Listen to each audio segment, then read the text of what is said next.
Hey guys, it's Todd from Like Minded Lunatics, bringing you, it's another drink, play, swear. Hey, it's all we do around here. I mean, besides watching cable TV late into the evening, it's all we've ever really cared to do around here. Welcome back to the channel, welcome back to Drink, Play, Swear, and welcome back to Like Minded Lunatics. You know that Like Minded Lunatics is not just me here at Drink, Play, Swear. No, it's not. It's also my buddy and writing partner, Mark Gifford.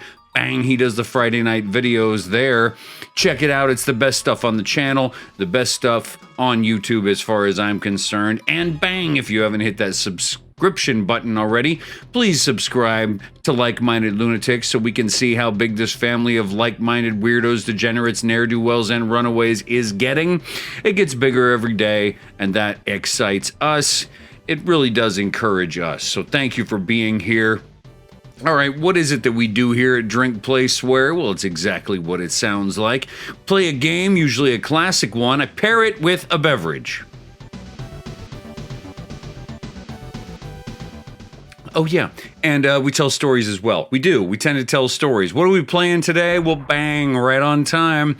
It's Marvel Comics Superheroes War of the Gems. That's right, before the Infinity War, we didn't call them stones. We didn't call them Infinity Stones. They were Infinity Gems, the War of the Gems, here on the Super Nintendo Entertainment System. Welcome back. Let's play some games. And yeah, I've got a beverage. It's a familiar one. This is a Jim Beam and Coke. Get yourself something, friends. Okay. Good times. Let's play a game and tell a story. Now, I don't know this game well, although I know it's a beat 'em up on the Super Nintendo, and of course, it's a familiar storyline for those of you into the Marvel universe. We are trying to, get the gems back here. And like in the comics, as opposed to the movies, Adam Warlock is helping us through that process. And I think we get some choice here. Yeah, look at this. We get some choice about what character we're going to be. I don't know. Let's go Hulk. Right? I don't know. Get yourself something. Let's kick back and play some games. What do we want to talk about in terms of the story today? Well, I had an idea to talk about TV, to talk about television, and how our experiences of television have changed over time, depending on when we grew up, but also depending on when we were watching TV the most. You know, when I was a kid in the 80s, we had, basic TV. Now, in the 80s, we had more than 3 networks, if I'm honest. I was a city kid, and so we had quite a few channels. But I remember in the 90s, you see, ooh, look at this, disaster at the aquarium. In the 90s, there was all this talk about cable television, right? Now, when I was growing up in the 90s in San Antonio, the cable provider was Paragon Cable, okay? That would later become Time Warner, which would later become Spectrum, and then most of us have left that whole system by now, and we're doing streaming services, and I want to talk a little bit about that in a minute. But let's flash back here for a moment to first experiences of cable television. Yeah, it was glorious. Man, there was something in the 90s that happened, and, you know, love him or not, like him or not, Ted Turner, okay, billionaire Ted Turner, had a lot to do with how we experienced television in the 90s, particularly if you had cable TV. Because when I got cable TV, one of the reasons why we got it in my house was because my dad was excited about a, news network. That's right, 24 hours of news. Now, of course, we probably all, wish that never happened. But at the time, CNN, seemed like a very exciting prospect. And Ted Turner was so successful with CNN, a 24-hour cable news network, that he thought, well, why don't we just make a network for everything? And just depending on people's interests, they'll find what they like. Look at this guy. Look at this boss. Well, who is this guy? I'm sorry. I've read 750 Marvel comics in my life, maybe more. I had never seen this guy before. They didn't even put a name up on the health bar? Look, that's funny. I was reading a Hulk comic today. It's right here on the desk. I didn't plan that ahead of time. I don't know who this guy is. He looks like a poor man's Moon Knight or something. I don't know who he is. Anyway, so when I was a little kid, I come to find out that my Paragon cable subscription that my dad and mom got came with Cartoon Network. Holy cow. I've talked before on the channel about Saturday morning cartoons, and that, of course, was a holy and sacred... Hang on, I'm going to die if I don't... Look, my air is running out. Do you see this? Oh, my goodness. What's happening? Quick, Todd, get moving. All right, now get out of there. Go, it says. Oh, no. I'm never going to make it. There's no possible way I'm going to make it. Is this air? What is this? Health? Oh, I made it. There's no way I should have made that. Made it onto the elevator. We're moving on.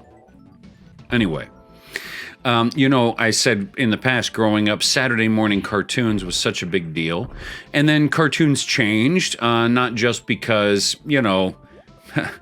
the United States government felt the need to get involved in Saturday morning cartoons, but also because there were these alternative networks. There was Nickelodeon, which gave us Ren and Stimpy.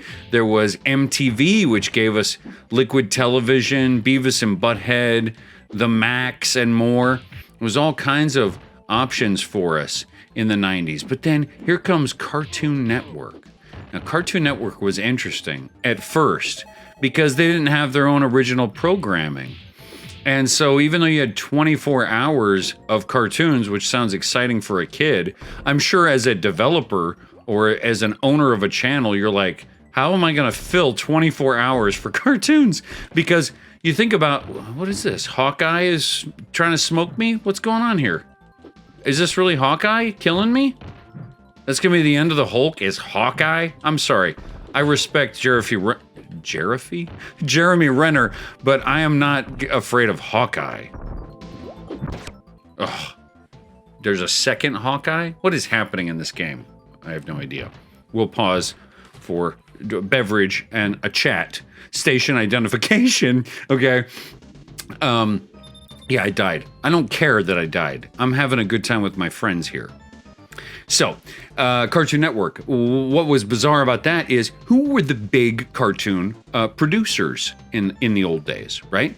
You had Disney, right? All the Mickey Mouse stuff. And, of course, Disney movies, very successful. Well, they're going to hang on to their own properties. They're not going to let anyone else broadcast their stuff. There was, I think, a Disney Channel by then. And then, of course, the other big producer was Warner Brothers. And they had, yes, the Bugs Bunny cartoons, but they even had through what was it?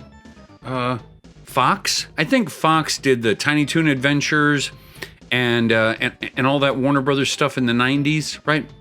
And then eventually the WB would have their own channel. And so if you're Cartoon Network, if you're Ted Turner trying to figure out what you're going to show, you're out of luck with Disney and you're out of luck with Warner Brothers. So what are you going to do? And so they went out and bought a bunch of Hanna-Barbera stuff. And that was their answer. The cool thing for a kid like me growing up was that even though I was born in the 80s and shouldn't have even known anything about... Here, let's go with Spidey. We'll go with my number one hero. We'll see if I can do better with him. You can't go with Disney cartoons. You can't go with Bugs Bunny stuff from Warner Brothers. So what do? You go and buy Hanna-Barbera properties. And the cool thing for a kid like me growing up in the 80s is that all of a sudden I was exposed to all this stuff that if I had been born in the 70s or the 60s even, I wouldn't have seen, because it was all this wonderful stuff. A ton of stuff put out by Hanna-Barbera that, maybe, tens of thousands of kids saw back then. But all of a sudden now with cable television, millions of kids are seeing. And so I was turned on to that stuff. Cable TV, super wild, right? Well, I think about how TV has changed over the years because, of course, now even talking about cable television seems like an outdated concept because we're used to these streaming services. And I got to be honest with you, we use them in my home. I've got all of them. I got Netflix, I got Hulu, I got Disney Plus, Amazon Prime, whatever else you can think of. Sometimes we have a random Stars account or Paramount or, whatever. There's like one cool show that we want to try out. So much stuff to watch. And streaming became the big deal in the 21st century. Pick what you want to watch and watch it when you want to watch it. And so it seemed that programmed television was dead, right? That the TV deciding for you what you were going to watch didn't exist anymore. And yes, we had more power with cable television as to what kind of shows we watch. So if you want a news network, you watch that. If you want a Cartoon Network, you watch that. But now the customization got even more intense, and you're streaming whatever you want whenever you want it. And that does seem to be, in general, where we're going with our content these days. Even when you think about, YouTube, right? How you experience just average folks like me and like us on this channel, just sharing ideas and our interests with people in a way that has nothing to do with a studio at all. But it's funny to me because even though I am not particularly interested in TikTok or in YouTube Shorts as a consumer of that media, that there is something interesting going on, I think, with TikTok and with YouTube Shorts in that it is turning young people on to random media. That is, when we were kids, we discovered cartoons and discovered television shows accidentally. We didn't plan for them, right? We just happened to sit and watching TV, and all of a sudden you saw Liquid Television. You saw Aeon Flux for the first time, or you saw Beavis and Butthead for the first time, and it changed your life. And even though I don't love TikTok, and I don't happen to use it, I do appreciate that kids these days are streaming less and are willing to experience media in a way that says, show me what you got, and I'll take it on, and I'll accept it. It's a weird time for media. It's a weird time for TV and for how we experience things. But it should be interesting along the way. Thanks for being here with us. We're going to wrap up here today. Great game. I was horrible at War of the Gems, but this looks like a game I would love to continue to play on in the future. And in between now and the next time I talk to you, I am Todd.